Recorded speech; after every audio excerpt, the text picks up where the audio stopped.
Hi, Laura, and welcome to the podcast. Hi, Alana.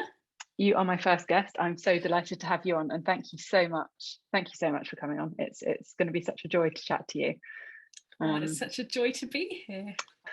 So, Laura, as I have mentioned in that brief introduction, is a genius at. You are a genius, Laura, at embracing all of who you are, and in Laura's work, that's what she supports people with, and using, I suppose, the power of that to really get to where, I suppose, is it that it helps people get to do what they want to do? Yeah, of course. So yeah, for me, it's all about helping you to show up as yourself, people to show up as themselves, and to embrace all the bits of who you are, so that comes out in your communication and in your messaging and in everything you're saying and doing, and not just. And it's not just the sort of the words of your business or life, it's the how you do it, the why you do it, all of those nuts and bolts of things. And that then helps you build connection with the right kind of people who are your kind of people, who are, we're never going to be liked by absolutely everybody on the planet. And so the more that you're showing up with all the various bits of who you are, the more likely you are to find the people who are the right fit with you, who are going to be your clients or your customers, your friends, your support folk, so on and so forth. I love that. And for those of you listening, you might be wondering why this relates to living with a chronic illness. And certainly in my journey and in the journey with the people that I work with, so much of that beginning part, I think, that really differentiates kind of healing and living with your chronic illness in a way that is actually focused on rejection and resentment and silencing of yourself, moving that into embracing your chronic illness as part of you. And what you just said there about, it's not just the words, it's the why, it's the how. Because certainly for me, I told myself for so long that I was accepting of myself, and I accepted my chronic illness, and but it always had a caveat, because it was always like, if that helps me heal, I'll do that. And that is just isn't how it works, as you well know. And so that how and why is just so key. And I love what you said also about helping that connect you with your right people, but actually that whole picture being about connection, and how that helps you connect with yourself as well. Yeah. I mean, it's one of the foundational things for me that has helped me to show up more and more in all the bits of who I am, is finding my community, finding my people. I think we go through the school system, or if you've been in an employed job, or any of those kind of structured environments, or your family or whatever, you're put with people, and you don't sort of have the choice of, are these my people or not? And it's so easy to just fall in step with behaving as they behave, or mirroring each other in a way. And so now I feel like, as I get older and as I step more into my space, I'm like, actually, who are the people that I want to be around? I want to be around people that also embrace all the bits of me. Yes. Oh my God, yes. And that, as you said, it's as I get older, it's certainly a question that's come to me so much. Actually, I think maybe it's a lockdown thing, maybe it's an age thing, I don't know, but in the past couple of years, it's who have I got around me? And again, that is just such, it's an important part of being human, obviously. But when you are living with a chronic illness and struggling with your health, and who you have around you is just, it's kind of a make or break thing, right? Because something you said, now what did you, I am referring back to your email that you sent, and it was 40 things at 40. And something you said is, you are not supposed to be the expert at all the things. It is safe to ask for help. And it's just so beautiful because like help and support, I talk about kind of existing in the chronic illness bubble, and this is a bubble or a cycle or whatever that you can find yourself like buzzing around for, I mean, all your life, if that's the way it works, or a long amount of time. And there's almost like this portal out of that bubble, and support and community is one of those things that can help you get out of that. And relating back to what you said, is that you're put in, you know, school and work, you're put in these groups of people, and it's that kind of messaging, I suppose, we're given, you know, for so much of our lives about this is the way you do things, these are the people you hang around, you know, all of that is just so prescriptive, isn't it? Yeah, fit in Absolutely. Yeah, don't say that, someone might not like it, or don't do that, it might not. And what you said about support there, that's another one of my cogs in everything that I do, is finding that. And I mean, for me, that looks like a counsellor who is sort of well, for me as a plus size person, and reclaiming the word fat for myself, I know that's difficult for other people depending on where you are in your journey, but for me, important that my counsellor is also informed in health at every size theory and all of that sort of thing. Having a business coach who embraces my values and reflects how I want to work, and then support coming through family and friends and those people who are in our closest communities, is so vital for me. Yeah.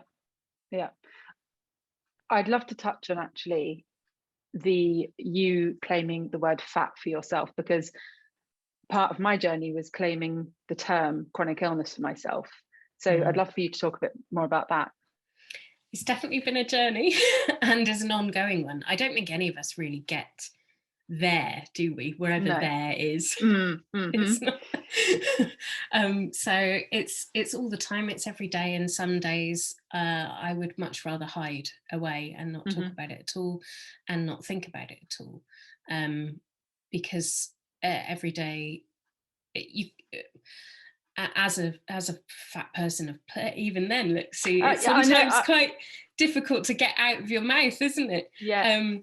Because I see it in the mirror every day, and I know what society thinks about that, or what we're told to believe, and how we're raised and that sort of thing.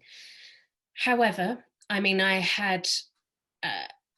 always had quite a strong sense of self, and have worked on my relationship with myself forever, really. And I think that having that as part of me and part of what I do every day, working on that relationship with myself, has been the most important thing. And I know I can look back now on life and see the parts of life where I've lost that relationship with myself, either through other people's influence or bad work environments or whatever. And so regaining that and spending time with me, what my values are, what's important to me, what are my opinions on all sorts of different things, supporting that with reading where I feel I need to read up on something. So being a bit more data informed now, which also has probably come with age. It's like backing up my feelings with It's like when you read a book and you're like, I could have written this book. I'm allowed to feel what I feel. Yeah. But so much of that has come with community as well, to be honest. I think actually when I first rocked up into the Instagram space, I was on there just posting photos of my dinner or whatever. It wasn't anything to do with, exactly. And then I came across some people that looked a bit more like me. And that representation thing is so vital. Seeing people that look like me, following people that look like me, or and are out there wearing what they want to wear, being exactly who they are in their different sized bodies, and giving a finger up to anyone who doesn't like that, has given me more confidence in that space. and also getting a bit braver about having those conversations with some of the people in my community, in my support structure, to say, this is how I feel about this. Yeah. This is how, and I think if you can have that conversation with someone who's really close to you, then it also enables me to have the conversations with the wider world effectively. Yes. Oh, I've got so much. You just said so many lovely bits of info, lovely words. But having those conversations, because I don't know if you feel the same. So my chronic illness is a visible chronic illness, so I can very much relate on that front, where you see it in the mirror. You see it when you look at your. It's a constant, thing for you, and whether you want to hide away, whether you've got a day where you want to hide away. And I'm not, not relating fatness and chronic illness at all. I'm just saying the visible aspect. Yeah. It's hard to, because you can't hide away from something you can see all the time. And so I don't know about you, but having that conversation with actually, no, this is how I feel about it, with someone who's close to you, because have you experienced oh, you must feel blah blah blah blah from loved ones, oh, that must be so, and it's like, whoa, don't put words into my mouth, because actually, no. Yeah. And sometimes you feel a bit like audacious saying, actually, no, that's not how I feel about this. I feel quite positively about this, or neutral, or I'm working through a thing at the moment, Yes, exactly. And it's related but slightly separate, and slight warning to everybody, because it touches slightly into a traumatic accident. But I had a burns accident in 2017, and it's left me with quite a large amount of scarring on my stomach. And it was so interesting at the time that some people's one person in particular turned around and said, oh, well, at least you're not the sort of person who was ever going to be wearing a bikini anyway. Oh. And it's so interesting. And I said, well, actually, I do own bikinis. I do wear bikinis. Yeah. And I will still wear bikinis today with my you. Scarring. And yes, I have to look after it because of the sun and all that sort of thing. So it takes an extra layer of consideration, but nothing to do with how it looks. And that made them go away and reflect on why they had that view and that opinion and that judgment. And I think it can be so easy for us to assume that somebody wants to take their life in a certain direction. That, because you've had this happen to you, you'll want to cover up. And actually, sometimes if we can just open up the conversation, right, it gives them an opportunity to think about it in a different way as well. Yeah. And having these open conversations it is amazing, because I think, that person saying that, as you say, it made them go away and reflect on why they thought that. And a lot of this, you must feel, or assumptions, come from somewhere within that person that perhaps has had an experience where they can relate and they did feel. And in my experience, having these open conversations is something that can be quite difficult, because you can be met with shock or surprise or guard, or all of these kind of things, and then it becomes a very closed battle conversation. And so going back to the kind of bringing your whole self to the picture, how do you, and communication, which is another, as you say, cog of yours, how do you have these open conversations, perhaps in situations where you think they might be a bit tricky? Gosh, I mean, that's something that I'm doing a lot. Yeah, your whole thing. In 5 minutes. I mean, again, it's a journey for me as well, and I think has become much easier with solid foundations. I know that I can walk away from a difficult conversation and still have myself. I'm not. I've still got myself to come back to. I did a lot of work.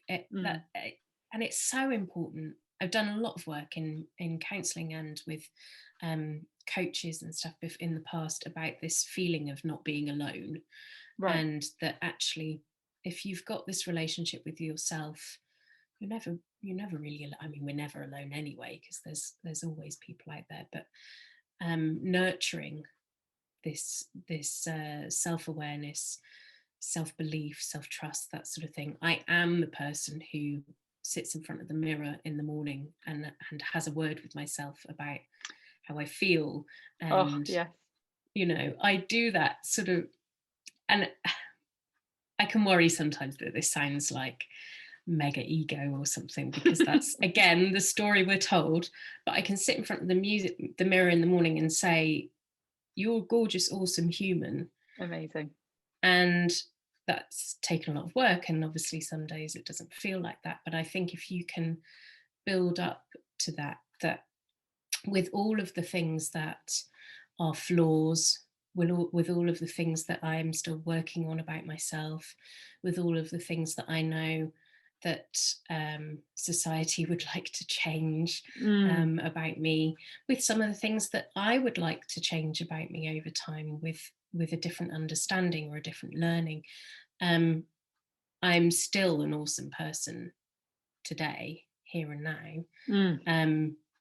And I think building yourself up to having that feeling about yourself, that sort of self-esteem, Yes, can so help with how you're showing up in those conversations. Yeah. Because there's the foundation there to be able to return to. So there's those kinds of things, and obviously the support and the community and having your people and all that sort of thing helps with that. I think it's the sort of thing in a business conversation or a work conversation, I talk to people about having some clarity around your messaging, around what are your values, what's your sort of purpose, your why, what's driving you, what are your beliefs, and those kind of foundational things that you can always keep returning to. Yeah. And that, again, it's all these little bits that make up who you are, really. Yes. Oh, I love that. And that is such an important part of the picture of living with a chronic illness that is so ignored, that not only the coming home to yourself and being able to be with yourself and feeling like you're not alone, because chronic illnesses can be extremely lonely, but also the self-esteem part, because the focus with chronic illness is to fix the symptoms and get rid of the symptoms. And even if people say, I'm working at the deeper picture, I'm working at kind of the root causes, they're still, yes, okay, that's great, but also it's still this kind of whole fix narrative. And yeah, and what we ignore is actually the chronic illness in isolation is quite a small thing. It's the knock to your self-esteem, it's the knock to your sense of self-worth, it's the knock to your confidence, and that is part of the picture we so need to be addressing and acknowledging and working on, and in tandem with the other stuff. And having these values, because actually if I'm thinking, there was a long time when, and this has come through a lot of therapy and counseling for me, actually acknowledging the fact that I thought, even though I felt very strong within myself, like you, I've always had a strong sense of self. I had lost my sense of self-worth, and I had lost my self-esteem, and having, as you said about, okay, what are my values? What do I believe in? What do I stand for? What kind of person am I? Building that picture. Yeah, I love that. It's so important as well, because I don't know about all of your experiences, obviously, but when you're going through anything to do with anything medical, or where there are doctors involved or hospitals or anything like that, sometimes it's not particularly dignified, and it can take that away from you at times. And I've definitely had those experiences where you're quite exposed and vulnerable, Hmm. and um, you're not able to have that experience where they're seeing the whole of you. No. The person you're being treated by so often is just seeing your Right. illness or your injury or whatever, um, and I think that can be quite impactful for Yes. us, um, when you're reflecting on the experience, and then that being able to bring that back to, well, what does this mean for who I am and how I show up, and Mm. um, how I move around the world.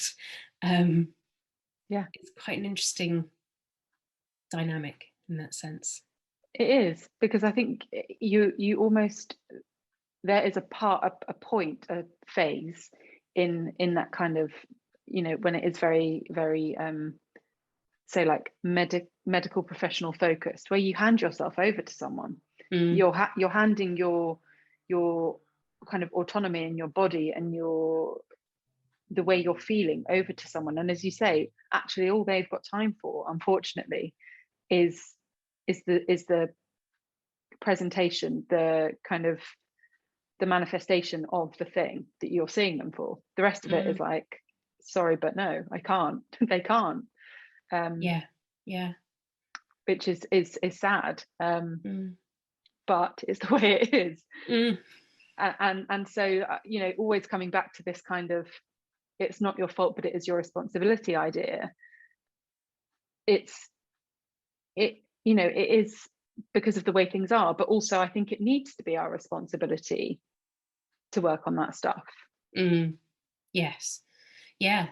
And uh, the responsibility that we take for how we're showing up, Mm, and how we are, what how we're speaking, how we're behaving, how we're treating ourselves, mm, um, day to day, because it has a ripple effect that, and I talk about this.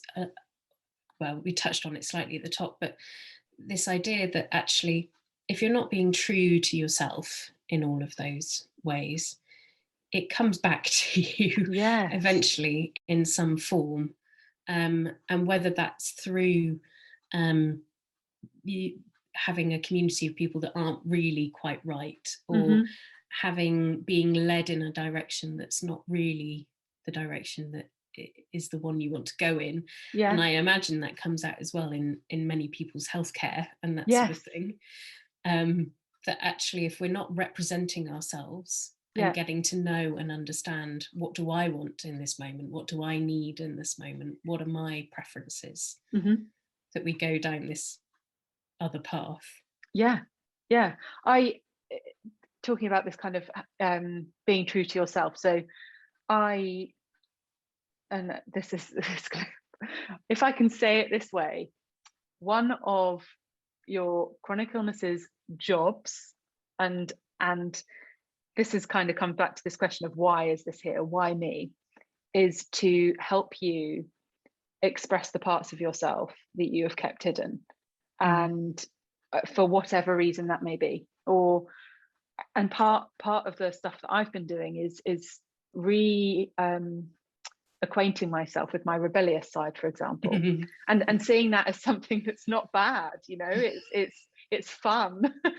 um or with using my voice, my spoken voice, because so often I ruminate Mm. and so much goes on in my head and not much of it comes out. And something you mentioned before our call was the kind of journey I've had through, because we've how long have we kind of been in each other's circles now? Probably 2 years ish. Yeah, around Yeah. about. Yeah. And when we first kind of met, I was absolutely petrified of showing up on camera on Mm. Instagram. And it's funny how we talk about Instagram as like the world. Yeah. Sometimes it can feel that way. And I hated it.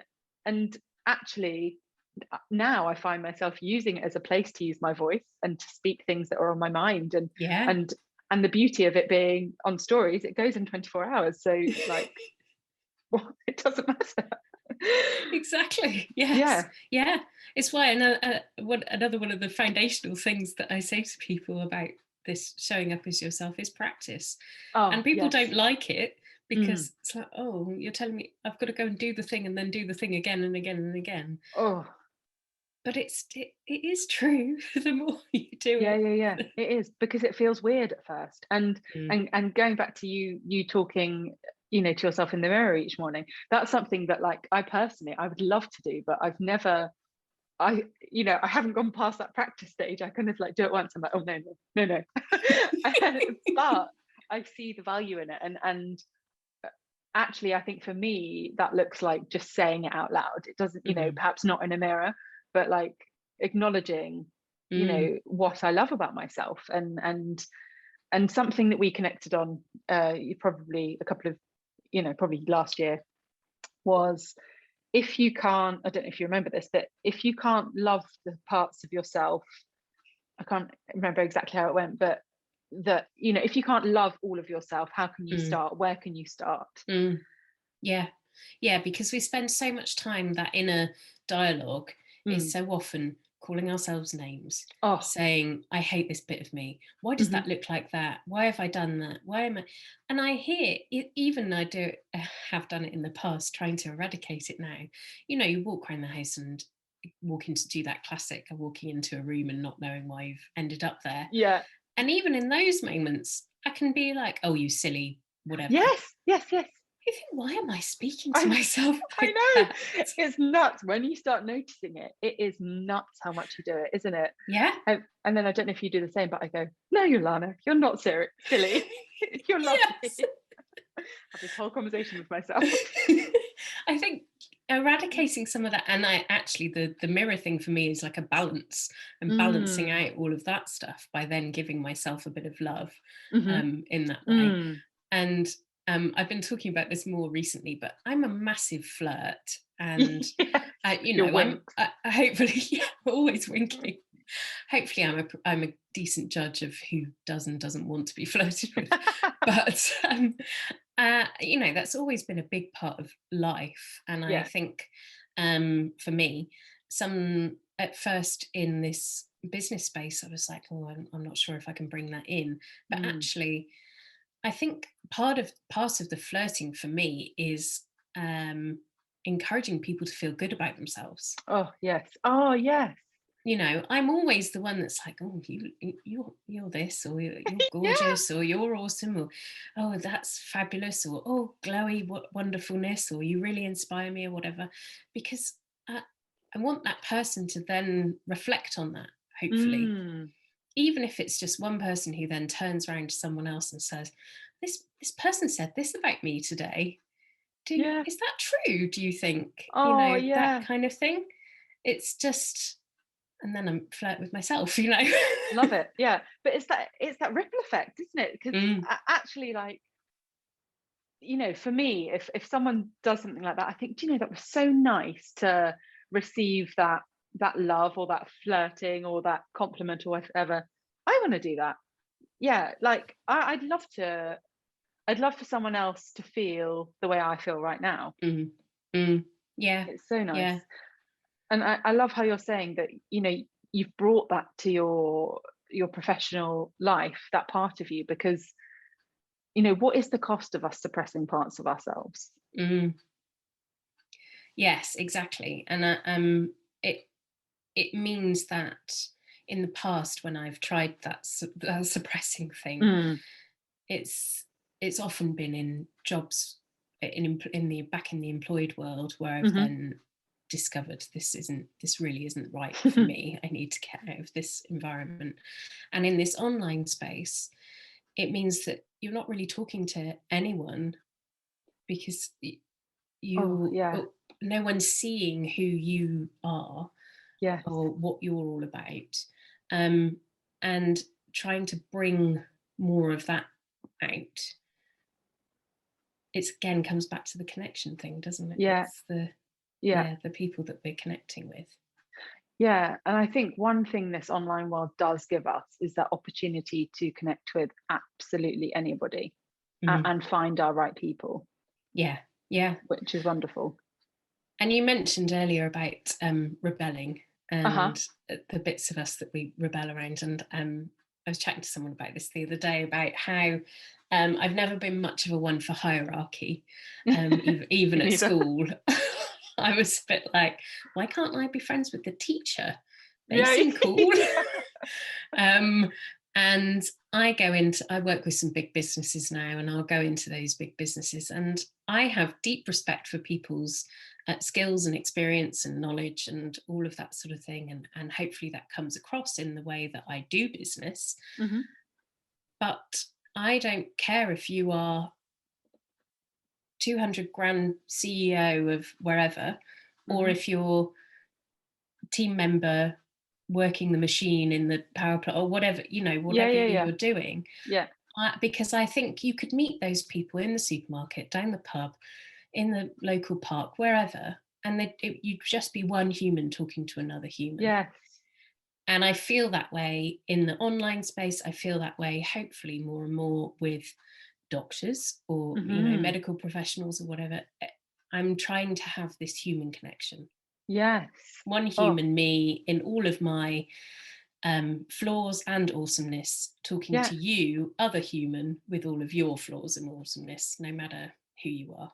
Yes, yes, yes, yes, yes.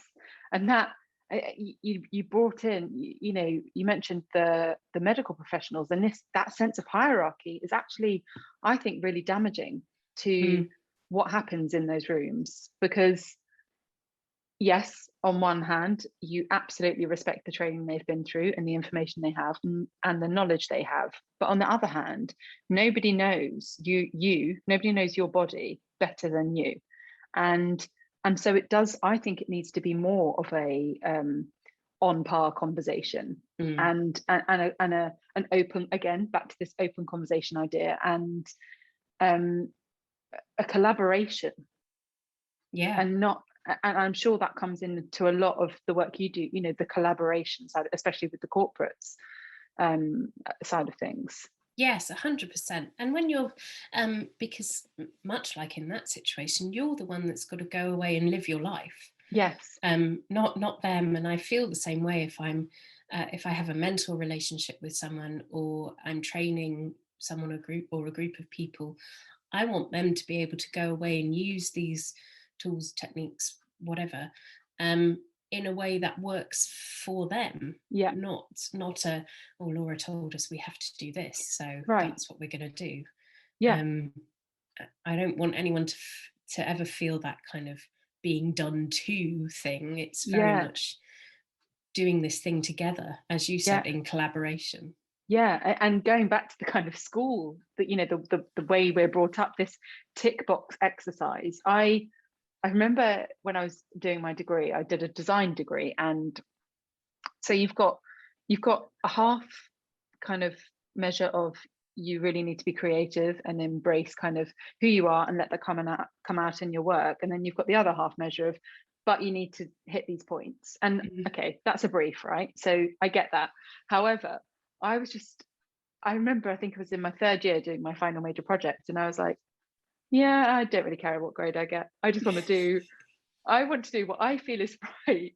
And and I want to do this project, and it was a self-written brief. Our final major project was a self-written brief. So these kind of points, these tick boxes that I had to tick, seemed really futile. Mm. And when you were talking about, I don't want people that I work with to go away and said, Laura says I need to do this, so I do this. That's the problem with so much of the way we try to heal and we try to Mm. look after ourselves, is we're doing it according to someone else's tick list. Yeah. And it never works that way. No, because what does that do? That just gives us anxiety, Oh my makes us God. worry about things. Yes. Am I doing this right? Not Mm, is this working for me? It's, oh, have I done this to the letter? Have I done this right? And I relate to that anxiety and that stress. And that was a real kind of self-perpetuating cycle of anxiety and stress, and then illness, because I mm, was trying to do all these things the way I thought I was meant to be doing them. I didn't like actually deeply consider, are they working for me? mm. And I don't know about you, but I think certainly for me, and maybe it may or may not be more so as a woman, someone who identifies as a woman as well, that I definitely have this thing of not wanting to let anyone down, and being well behaved. And you know, when I was in recovery from my burns accident, and the care that I had to give the wound and all that sort of thing, and going in every other day, going into hospital to have a dressing change and all that sort of thing, and being like, have I done what I'm supposed to do? And are they going to be pleased with me? Have I looked after this properly? And that kind of pressure. Yes. When you're in a position of trying to heal, not just your wound, but the whole of you. Yeah, the trauma from that experience. Yeah. And you're still in this perpetual, am I doing what I'm supposed to be doing type place. Yeah. It's so damaging, isn't it? I honestly think it really is damaging. And you know, not only does it kind of prolong healing or stop it sometimes, it causes a whole new level of stuff that we then have to unpack. Yeah. Wow. So Laura, time has gone quickly, and we are coming towards the end, but I would just love to ask you some other things. Please do. We have a shared love of Schitt's Creek. Let's oh my gosh. out there. You mentioned in your stories the other day, how long do you have to wait before you go in for the next round of watching it? How many times have you watched the whole thing over so far? Well, I was quite late to the party, so I've watched it all the way through twice. And then I don't know about you, but I have these certain episodes of TV shows that I feel this way about, that if I'm feeling really happy or really sad or really angry, I'm like, I'll just go and watch that episode of that thing. Yeah, I have Cry TV. I'm like, I need Cry TV. Yeah. 100%. Yeah. So a few of them have been added to that list of a few of those episodes. I'd be interested to know which episode. I mean, if any of you guys listening watch Schitt's Creek or haven't watched it, more to the point, please do yourself the favor of going to watch it. What would be the episode that makes you feel most love? Well, Simply the Best. Yes. Because oh my. Like, and then do you have to watch then the other version of Simply the Best as well afterwards? Yes. Oh, absolutely. It's just I love it. And I love how David is just so you know, I just love the way he carries himself and dances to that. And then but when Patrick sings it as well, I'm like, I need that song all the time. It's so good. Yeah, no, I'm about to go in for round 5. Oh, well done. Oh my. Oh yeah. Oh, I know, but it's just one of those things that I feel like it brings you the crying, it brings you the love, it brings you the laughter, and it brings you that not taking yourself too seriously, which is actually something I did want to talk to you about, like, just quickly. I love your reel. I don't know if you're still doing reels so much, but you know, they're just so much fun. So much fun. I had a bit of time off over the summer to, you know, my mental health and everything. But yes, I'm getting back into them now because I generally don't take myself too seriously. I am the person who my mum used to talk about and still does sort of dancing down the street and that sort of thing. And I'm a bit like, actually, if there is somebody who's going to look at me or stare or shout things, you get that often as a fat person anyway. So I'm like, well, if they're then going to shout at me for dancing down the street or for listening to music and clicking my fingers or singing a lot or whatever, then so be it, because this is me and I'm bringing the joy into my day. Playing with my niece in the middle of a pub garden or something and making up dance moves. Yes, there's people watching and maybe it's made them laugh. Because it's definitely making me laugh. That's what it's all about for me. Yeah. And do you know what? I think that's where that discomfort, that kind of discomfort barrier is, isn't it? It's like they want to laugh and they want to enjoy it. And actually they're looking at you doing it and thinking, hey, I want to do that. But Yeah. maybe they feel like they can't. But maybe you doing it has given them the permission that they're looking for to kind of do that, maybe even just in secret once, just to give it a go. Yeah. And I I love think that. just allowing yourself that bit of freedom, Mm. because everything can be really quite serious, can't it? Yes. Yeah. And I am someone who has a tendency to be quite earnest sometimes. And Mm. I think allowing myself that bit of silly, Yeah. that bit of dancing through the day or singing along to things, or inevitably getting the words wrong when I'm singing along to Of course. things. And those just wearing what you want and all Yeah. of that stuff, that's where you're just bringing a bit of brightness and a bit of Yeah. you-ness to it all. Yeah. Yeah. Oh, I love that. And I just think that's a lovely kind of point to end on. And again, relating this, kind of bringing this back into chronic illness, not forgetting who you are. You are not, your chronic illness is a part of you, but you are not it. That's not all of you. And allowing the other bits of you to shine through as well, and not taking yourself too seriously, and or the healing process too seriously. It's just all makes for a much more enjoyable life. Yes, 100%. It does. Oh, well, Laura, thank you so much. It's Thank been you. a joy, and thank you for being my first guest. And I just really look forward to carrying on kind of being in your circle online. And for everybody listening, where can they find you? Yeah, thank you, Alana. It's just been awesome. What a lovely chat. And I am Laura Lee Chapman on Instagram, and my website is lauraleechapman.com. So those are the two main places you'll find me at the moment. Lovely. And Lee is Leigh. Yeah. It is after Vivian Lee from Gone with the Wind and other such things. That's amazing. I love it. I love it. Brilliant. Well, enjoy the rest of your day, Laura, and I shall speak to you soon. Thank you, lovely. Take Lots care. of love. Bye. Bye.